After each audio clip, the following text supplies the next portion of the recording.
150 গজের ভিতরে কিছু করা যাবে না, বাইরে আপনাদেরকে করতে হবে। দেশের 1 ইঞ্চি মাটি আমরা ছাড়বো না। নিজের দেশকে ভালোবেসে আগে পিছে না ভেবে বিএসএফ এর তাক করা বন্দুকের সামনে হাজির হয়েছেন এক কৃষক। ওই কৃষকের নাম মোহাম্মদ বাবলু। এই একটি ছবি দেশের কোটি মানুষের বিবেক নাড়িয়ে দিয়েছে। অনেকেই বলছেন মহান মুক্তিযুদ্ধের সময় এই কৃষকের মতো লাখ লাখ মানুষ জীবন বাজি রেখে যুদ্ধ করেছে। এই ছবি ভাইরাল হওয়ার পর সেই কৃষকের সাক্ষাৎকারে তিনি বলেন তার কাছে জানা হয় কেন এইভাবে বুক চিতিয়ে বিএসএফ এর গুলির সামনে গিয়েছিলেন তিনি।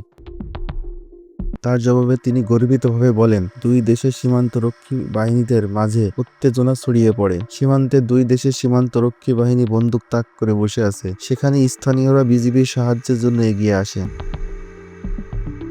এটা দেখে আমি আর সহ্য করতে পারিনি। ঠিক তেমনই ভাবে আমিও কোনো কিছু পরোয়া না করে কাছে হাতে করে বিজিবিকে সাহায্য করার উদ্দেশ্যে তাদের পিছনে গিয়ে বসি। তিনি আরো বলেন, উত্তেজনার মাঝে ভয়ও করছিল, কিন্তু মরতে যদি হয় দেশের জন্যই লড়াই করে মরব।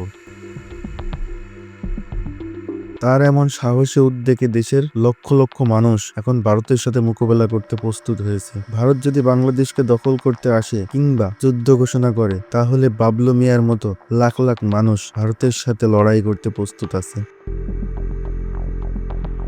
তাই ইন্ডিয়ার দাদাদের বলবো, বাংলাদেশের সাথে লাগতে আসবেন না। বাংলাদেশ একটা বীরের দেশ। এদেশের এক একটি মানুষ তাদের জীবন থাকা পর্যন্ত দেশের জন্য লড়াই করে যাবে।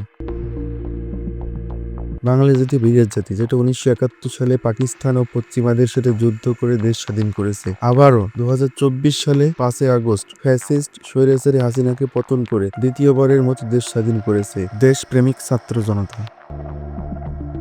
এদেশের জনগণ বন্দুকের সামনে বুক পেতে দিতে ভয় করে না। এদেশের মানুষ জানে কিভাবে নিজের দেশকে রক্ষা করতে হয়। বুকের তাজা রক্ত দিয়ে দেশকে রক্ষা করার জন্য বাংলাদেশের 18 কোটি জনগণ প্রস্তুত আছে ভারতের অগ্রসর রুখে দিতে। ইনশাআল্লাহ। ইনকিলাব জিন্দাবাদ।